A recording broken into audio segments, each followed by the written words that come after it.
I'm good? Am I looking good? All right, good. It's about to look good. You're fired. All right, so focus for today is something called the intermediate value theorem. The intermediate value theorem is something you have not been exposed to yet, but I think if you trust your instincts, if you just listen to your gut, it is going to make perfect sense. So let's look at a question, and I want you guys to have some conversation about this. Let f be a continuous function for all values of x. If f of x is greater than 0 at least once, and if f of x is less than 0 at least once, must it be true that the graph of f will have at least one root? Could the graph have more than one root? I'm trying to talk to somebody near you about this. If you have a continuous function, and you know the function is positive at least once and negative at least once, do you have to have at least one root? Could you have more than one root?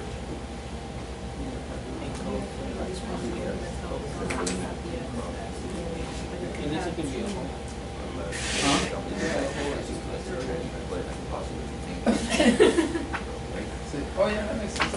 Yeah.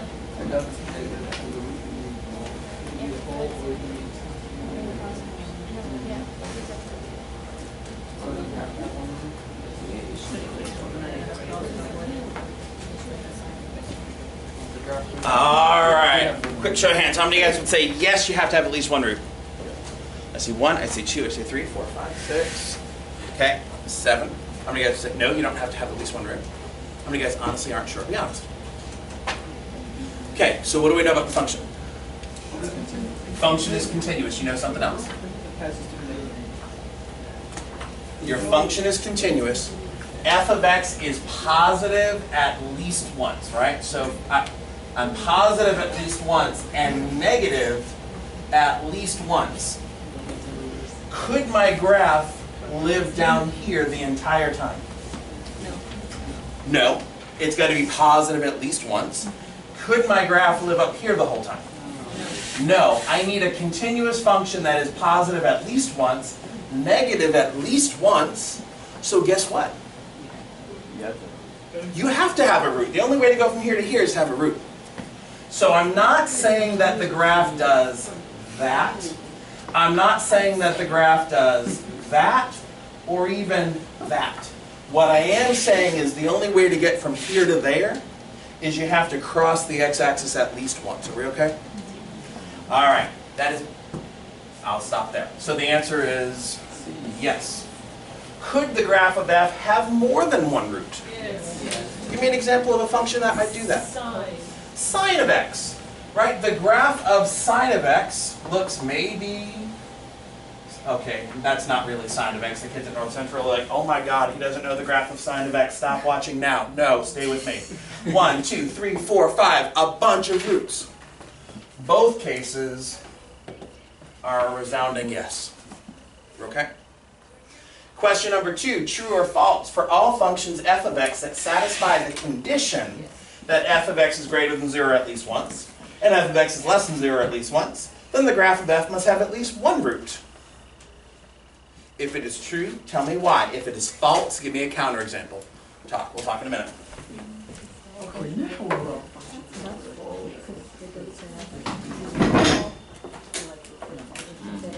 Let's get example.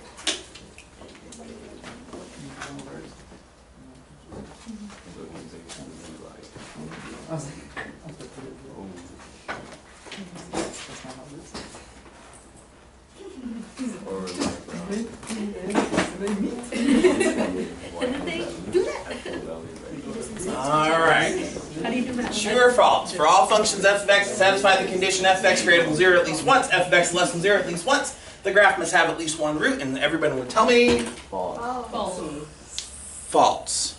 If it's false, you must have a counterexample. Steven's got a counterexample. Aaron's got a counterexample. Polymon's got a counterexample. Polymon, what do you got? One over it. Tell me why that's a counterexample. You're 100% right. Because as a limits approach, they're not going to meet each other, even though one's going to be positive and one's going to be negative. Okay, but does that satisfy the conditions here? Is the graph positive at least once? Yes. Is the graph negative at least once? Yes. Does the graph have any roots? No. Doesn't have any roots. So this is a counterexample. It's not a conversation about limits right now. We're just saying it's positive at least once, negative at least once, and there's no roots. Everybody good? Last one that you're going to do together. Okay, question number 3. For a continuous function f of x which crosses the horizontal lines y equals 5 and y equals negative 3, must there be at least one point on the graph where h of x is equal to 2? This is the last one we're going to do, full group. Talk to somebody smart who sits near you. I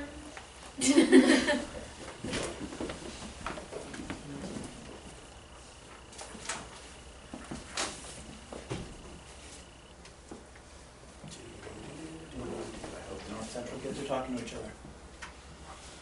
For a continuous function h which crosses the horizontal line y equals 5 and y equals negative 3, must there be at least one point on the graph where h of x is equal to 2?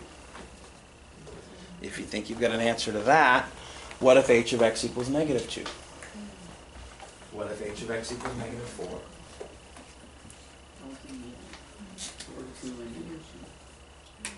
Okay.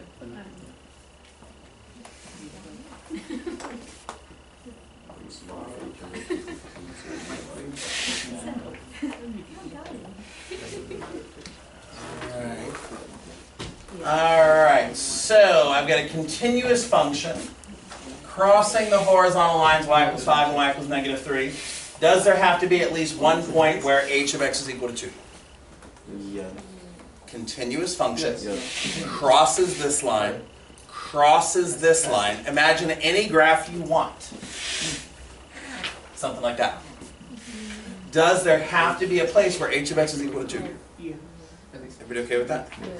Now, do we know where this happens? No. You don't know where, but is everyone convinced that it must happen? Yes. That's what I care about. So like here's where I'm like, oh, maybe it's right over here where the y value is equal to 2. Doesn't have to be here, but could be here. But it has to happen somewhere. Okay, what about h of x equals negative 2? Yes. Yes. So like maybe it's over here. I don't know. Maybe it's over here. I don't care. The question is not about where is it. The question is, does it have to be? Yes, it has to be. Good. All right. And what do we think about h of x equals negative 4? No. Okay, David, tell me why. Tell me why for that one you're saying no. You're 100% right. Now tell me why. Your graph crosses the line y equals 5. Your graph crosses the line y equals negative 3. Does there have to be a place where the y value is equal to negative 4?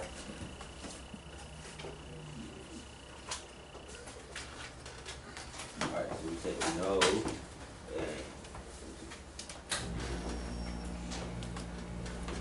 Would you like to phone a friend for some help? Yeah. Okay, phone a friend. Eric. Eric. Eric. Okay, yeah, we don't do long distance calls, okay? Short distance. Aaron. That's the same call. I thought he said Eric. I thought he was like reaching out to someone outside the room. Pops in the room. Alright, but because we only know that as far as it goes is y equals negative 3, once it gets to y equals negative 3, you can stop it. Right, there's no guarantee that the function goes below negative 3. Could the function just say, okay, like, whoop, I cross negative 3 and go right back up and never actually go down as low as y equals negative 4? Could that happen? Yes, that could happen. That's why it doesn't have to be true. So over here I'd say, nope, doesn't have to be true. Big picture, we're okay? This is the intermediate value theorem. I'm going to like write it out in words, and it's going to be one of those things where you'll be like, okay, coach, I believe you. You haven't lied to me yet that I know of. Maybe I'm just a good liar. So this is the like full intermediate value theorem. For my flashcard people, this is worth making a flashcard. We're going to get the poster. Oh, there's already a poster up here. Here's what the intermediate value theorem says. Suppose that f is continuous on the interval AB. I'm not saying it has to be continuous everywhere, but it's continuous on a particular interval, okay? Continuous, so no holes, no jumps, no breaks, no, what's the last one? Wait, what? Vertical asymptote.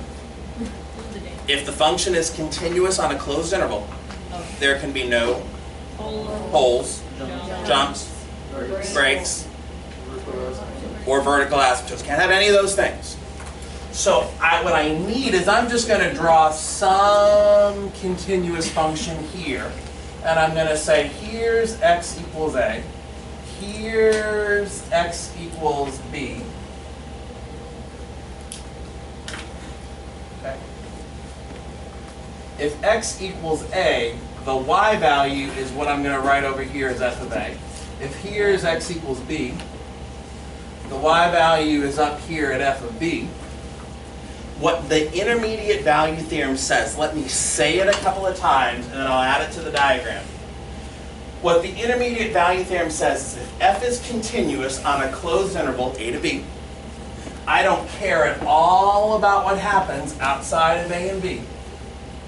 If I pick another value for m, and m is in between f of a and f of b, m is some y value in between f of a and f of b.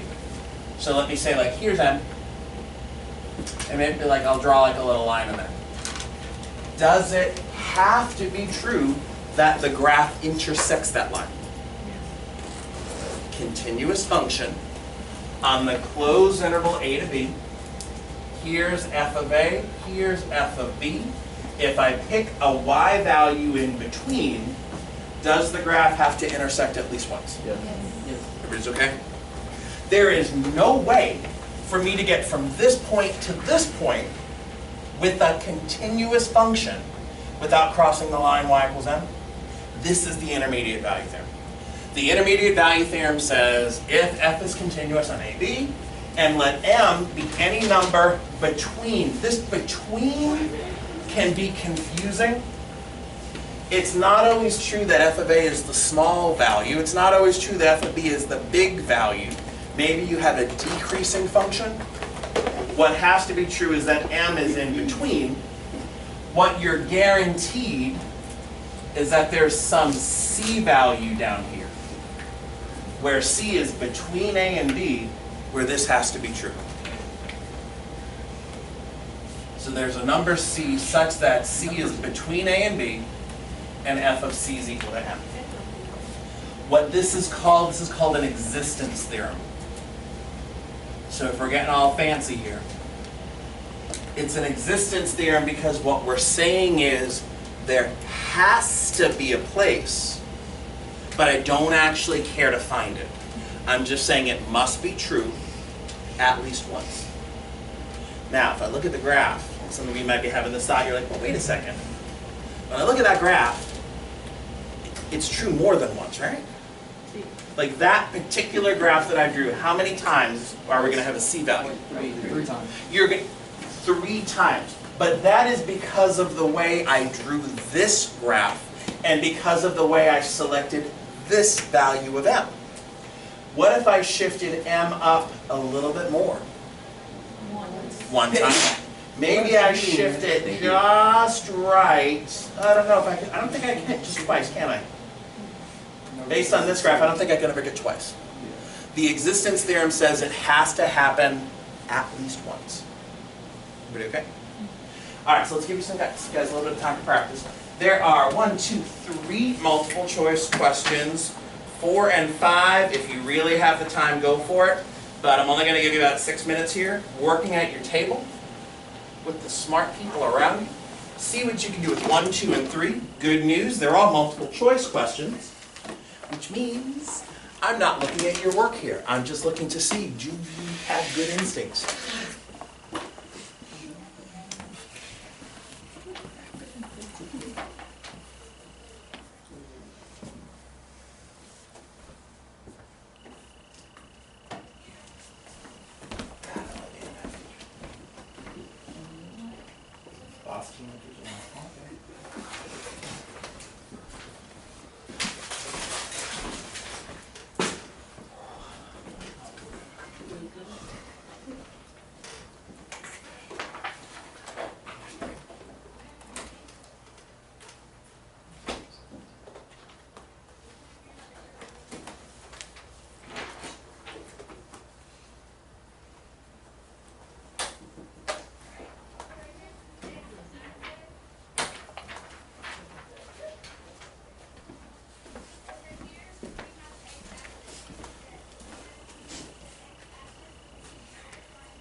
Some people are like plotting points. Other folks are staring at the paper, waiting for laser beams to shoot out of their eyes.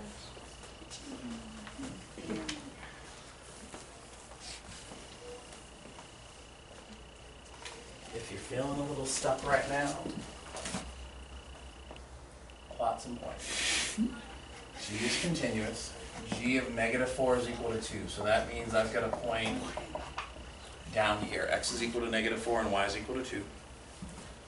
I also know that G of -1 equals -3. So if I just go 1 to the left, whoops, I do that every year. -4, 2. -1, -3. I've got a point up here, I've got a point down there. And G of C equals 0 for one and only one value of C. What could be the value of C? G of C equals 0. Another way to say that is I have a root. Where's that value of C going to be?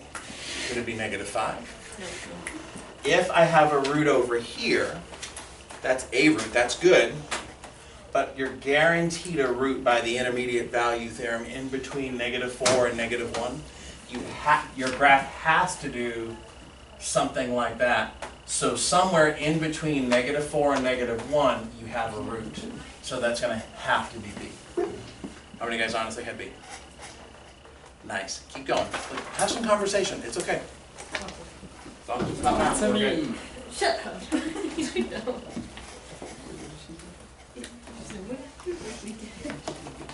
Paimon, you okay?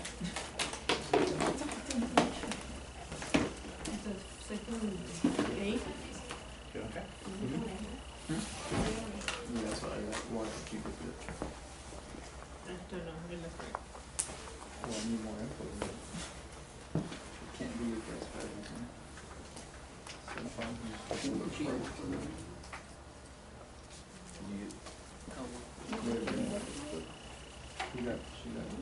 Well, my reasoning, we got the same answer, but the reason behind it was just the Because it is. it's because it is. So you Like, got this, right? It's here, here. You have to make it equal to, so if you put a 0, it's not going to work because it's going to if have T can be less than or equal, I'm looking specifically at this part, so it can be less than or equal to 3. So at 3, it was -2, so I look at when T equals 2, because that's when we have K, and that also is Plot negative. Plot the 2 points.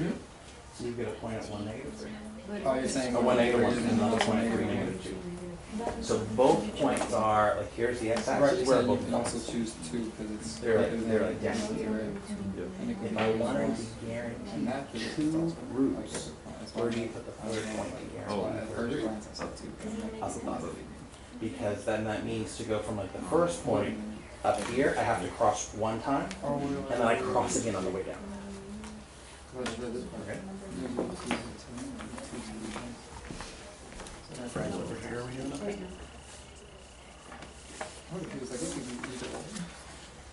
My advice with most of you, plot I read the math part. I was like, plot okay, points, what that was way you can it? see them. So like if my, let's get the friends over here. Okay. So here's the x-axis. Where are the 2 points that we care about? We're on problem number 2. Where are the 2 points that we care about? One's over here. The other one's over here. The question is, where do I put the third point to guarantee me 2 roots? What's the magic about putting this point above? What happens? Have to go up and cross it once, and when you go down, you cross it. Yeah, as I'm going from here up to the first point, because the function's continuous, I have to cross the x-axis one time. And then what happens? On the way back down, it happens again. Plotting the points is a really good visual anchor. Because if they give C, you're like, oh, there it is. Okay? You don't have to cross it, but in this case it says that the root is 0. It has to have these solutions. So you gotta cross it twice. Which one are you guys on? I believe, well, I'm gonna add the clarifications together. You have this, right? Number 2. Okay. have this. It's not, no. Don't cross Like the that. thing one time. No, no, You're it's like supposed to cross it. positive. And if you put 0, it's like you're just gonna go up.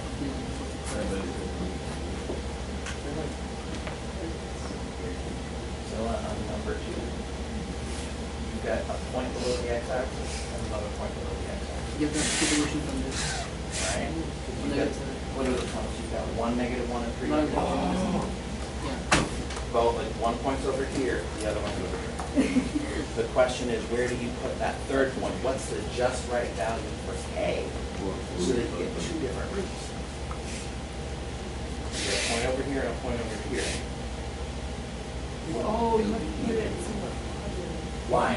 Because if it's at the top, you have to put it at If my arm is the x-axis and that third point is up here at 1, k, what happens?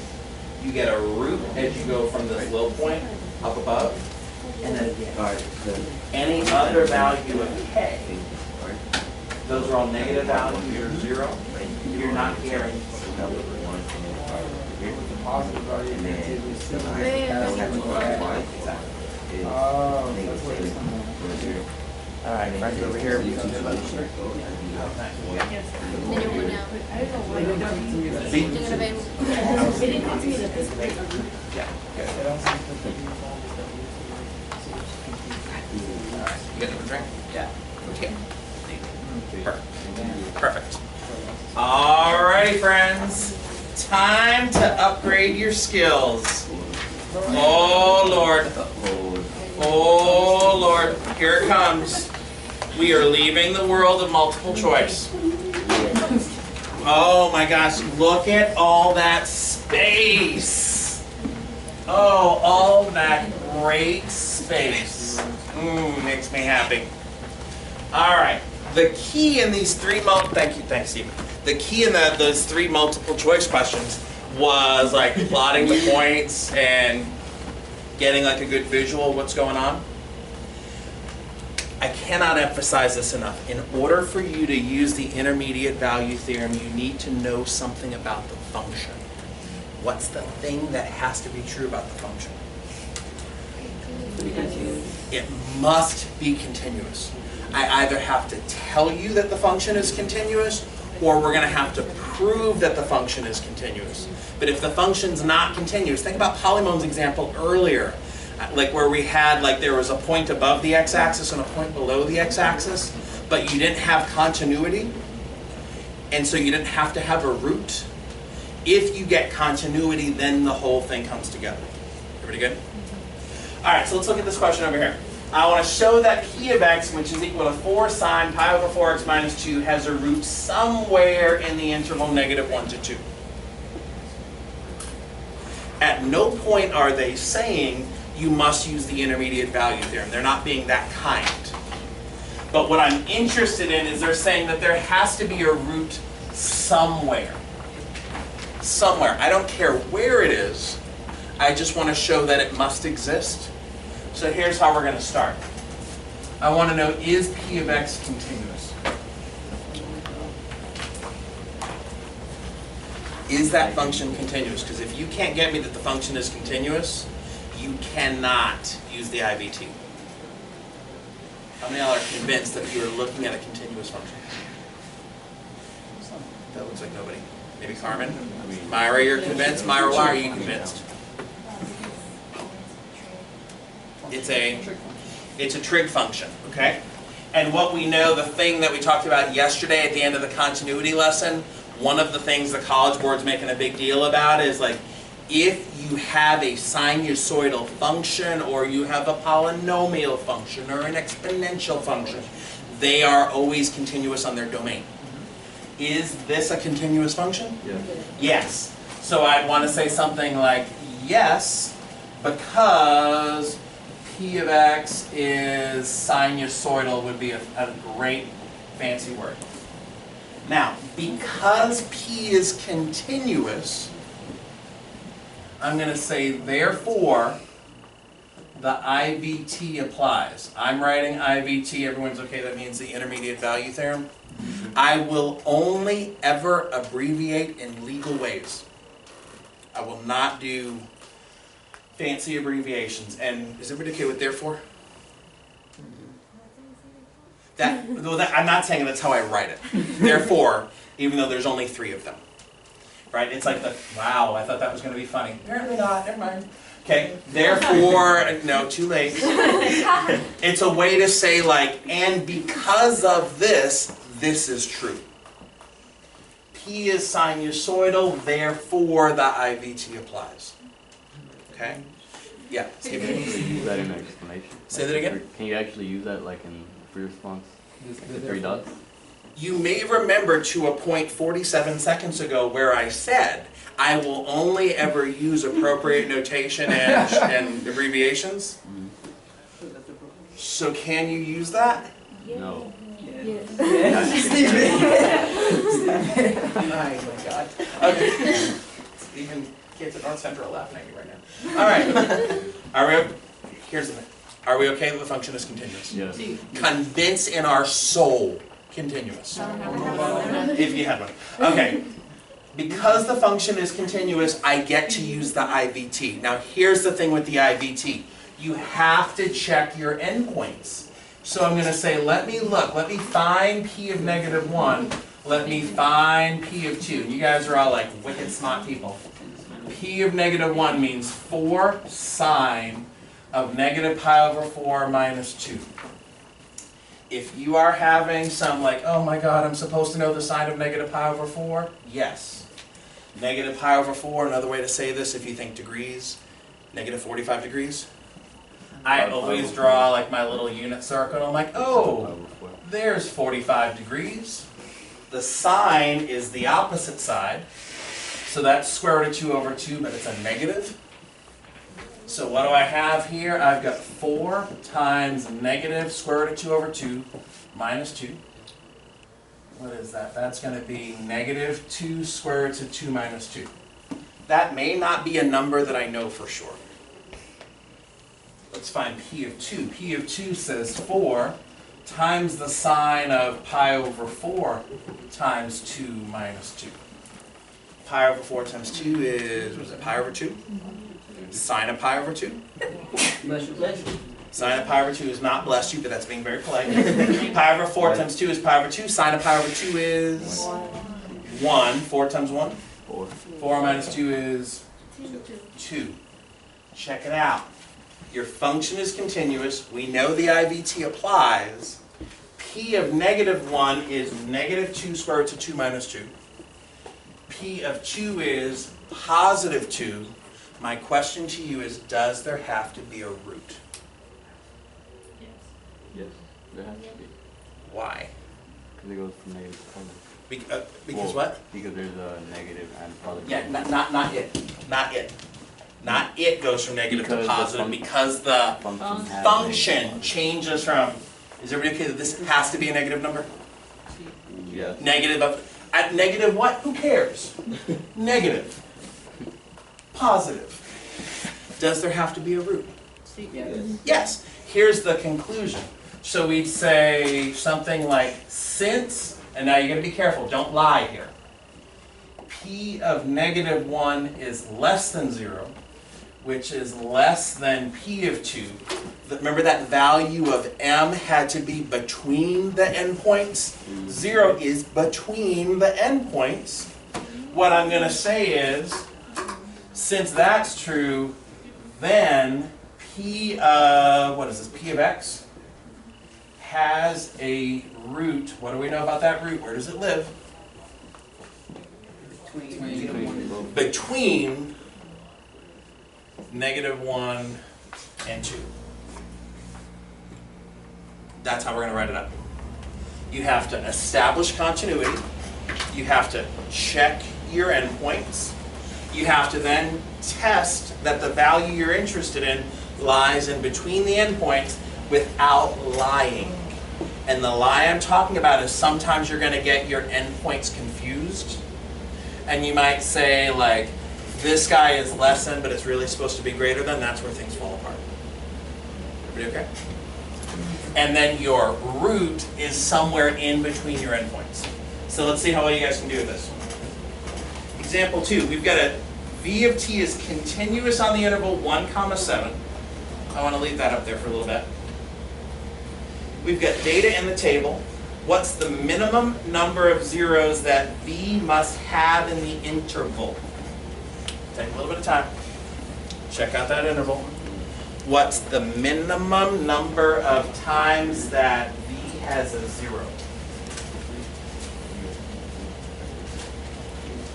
When you think you've got it, show me on your fingers. Feeling good with 3?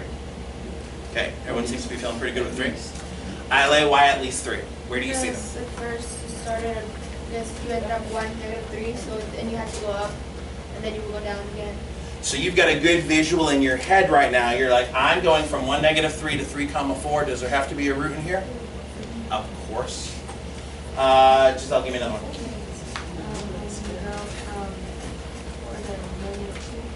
When you go from this point 3, 4 to 6, -2, you got another one? All right, and Andrew, where's the last one? When it goes up from -2 to 5. Okay, over here? Yeah. So 3 times? Now we got to justify. Now here's the thing, what I didn't hear anybody convince me of though, is that you check the most important condition. Is the function continuous? Yeah. All right, so it says it, but you have to own it. You have to make it clear. Steven, you might want to turn the camera a little bit. All right, so 2A, I'd start it this way. Since V of t is continuous, what do we know? Since V is continuous, you're going to tell me something important. The IVT applies. I get to use the IVT. Now, the first interval somebody told me about was this interval 1 to 3. Here's the nice part. They've already given you the y values. So what I would probably do is say something like this. V of 1 equals, what is it, -3? And V of 3 equals 4. I tested my endpoints. Give me the comparison now. What's so important about these values? We're going from negative to positive. V of 1 is less than the 0 that I'm interested in. V of 3 is greater. Since V is continuous, the IVT applies. Check my endpoints. I got this, and I'd say something like, therefore, V of t equals 0 at least once, but be specific. On what interval? On the interval 1 to 3. That's one time. Do it 2 more times. You have to do it for all 3. You have to do it for each time.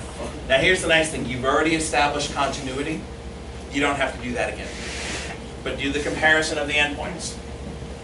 Next one, V of 3 equals 4. V of 6 is -2. V of 3 is less than 0, is less than V of 4. Therefore, V of t equals 0 at least once on 3, 6. Everybody okay? Yeah.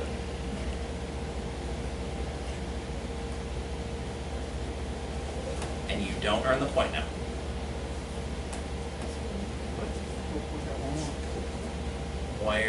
Why am I not going to award the point? I always have the picky pants on. Look at what I wrote. There is something wrong. There is mission critical badness here. Somewhere in this second one there is a mistake. Andrew, do you see it? What's the mistake? Where it says C is less than C. Now it's going to be a mystery no one's ever going to know. Andrew, one more time, where's the mistake? Where it's 0 is less than V. This is a lie.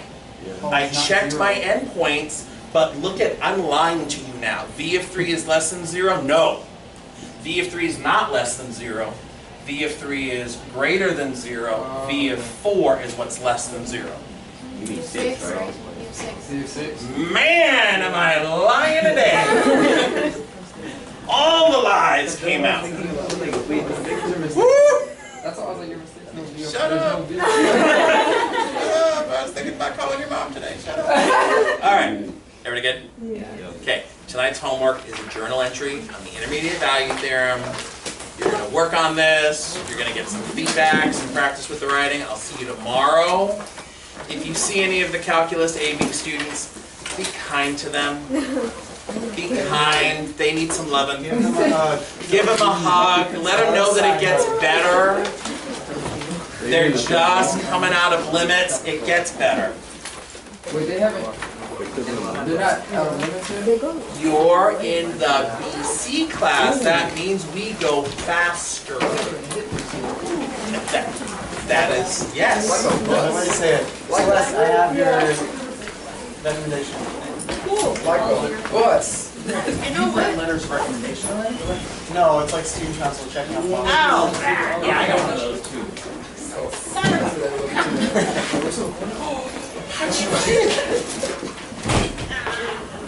I'm out of here. People in BC always said that people in AB struggle more in BC. People in AB always struggle more than people in BC. I can see that. Those students are more. Lunchtime. Yes, beginning of lunch. And I guess are you doing class work? I don't know if I've asked you guys to do period 6 through 8 off. 6 through 8? 6 through 8. All of them. Is anyone a part-time? Why would we have 3 periods We're off or part-time something? We're teachers. seniors. Cal? Do I want a part-time Or do teacher? you have any period 3 or 5 off? I five could probably theater. get. I could probably get 5 This period I off. have theater, So you Okay, don't so you have it off. don't have it off. Thank you for. but it's an elective that I don't need the first semester. I'm a TA for Spanish, but like they don't do anything. Because I've You're already, in theater class. but I can get out. No. I can leave. Yeah. I don't need it. I I already have a theater credit. I'm in there just. I'm a Because it's TA. fun. I'm not writing any notes. Bye. Yeah. I'm a TA. I will I come. can leave. I'll come fifth period. That's calculus, by the way. Let's do it. Okay. Stay in theater. Ow. Bye. Anytime to last. Actually, Celeste and Carmen would come after school last year. How about the students?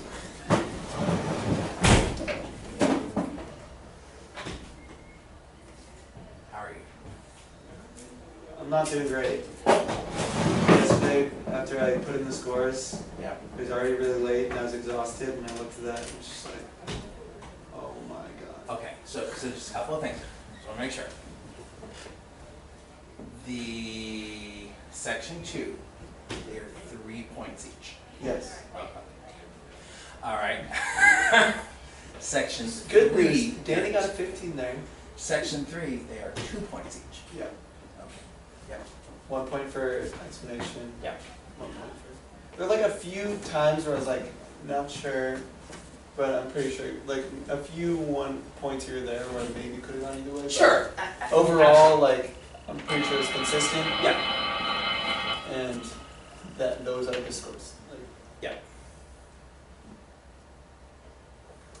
So I think no matter what happens tomorrow with asymptotes, no matter what, we start continuity on Monday. okay, even though I was a little behind.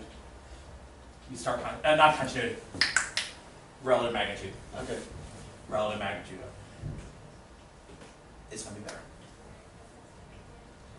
We gotta get him through this. Yeah. And I try to like build up a pump up speech. Yep. And I think period 5 is more receptive to that. Yep. That might just be because it's not 7:50, but like period 1 is just. I walked in and I was like, shit, I want to leave. It's It like, felt like my first week teaching again. oh no. Because they're just like so frozen, I'm asking questions.